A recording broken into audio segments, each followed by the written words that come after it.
Sandro Marcos, boss daw ni Mix Nograles. Naku, bago natin pag-usapan yan, kung hindi ka pa nakafollow sa ating Facebook page at kung hindi ka pa nakasubscribe sa ating YouTube channel, ano pang hinihintay nyo? Pindutin nyo na yan. Ito, panoorin po natin ang video. So ngayon, si Migs kasi, syempre, parati ka na lang nakasama sa pangalan ng Nograles. Kailangan may sarili kang pangalan. Ngayon, kanino ka didikit?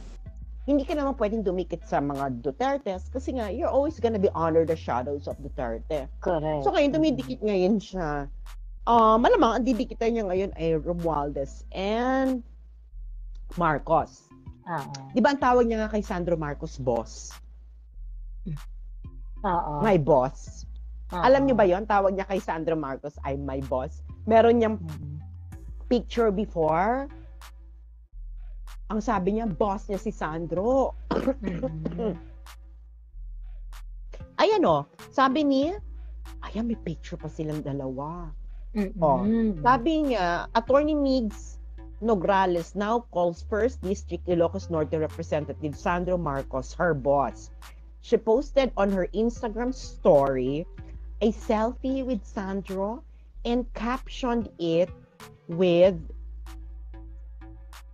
"My very hard-working boss." Pero, ang picture na ito ay hindi sa Congress. May parking lot sa likod. May kinalaman ba? Sandali baka naman, sandali, papakita ko sa inyo yung picture.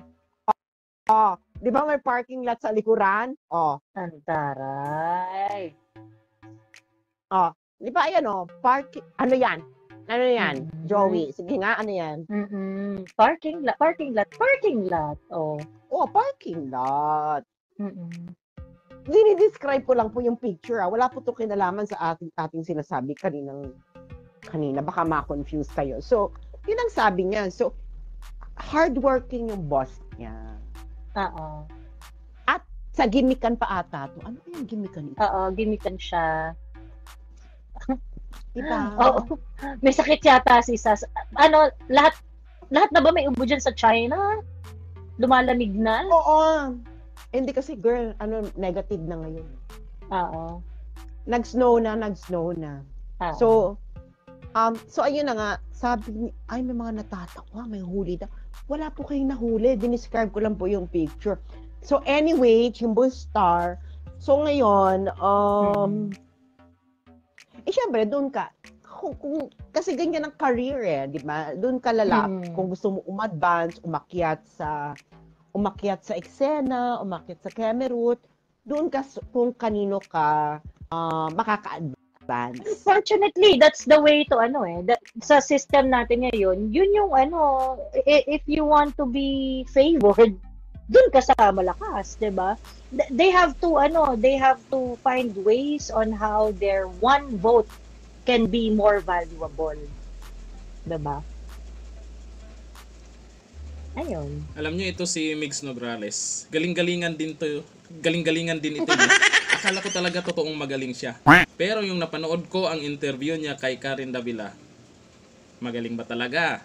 O talagang yung pinaglalaban nila na pagtanggal ng prangkesa ng SMNI, baka naman hindi nyo kayang panindigan yan dahil may nag-uutos?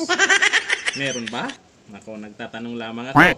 Ito po si Migs Nograles. Ewan ko lang kung magtatagumpay po sila dyan sa talagang pinag-initan nila na SMNI. Tungkol naman dito sa connection nila sa sinasabing boss daw niya si Sandro Marcos. Hayaan na natin yan kung boss niya si Sandro Marcos or kung yun ang tawag niya.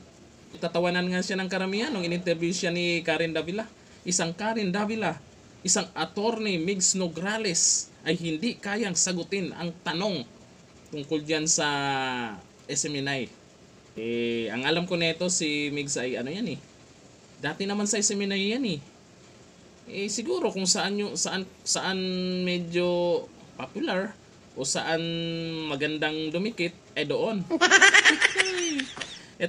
Dito tungkol sa connection nila ni Sandro Marcos tsaka ni Migs Nograles. Sa tingin niyo po, kasi may mga nagsasabi-sabi na kung boss niya si Sandro Marcos, tapos yung mga galawan ni Migs Nograles ngayon, ay may alam ba si Congressman Sandro Marcos dyan?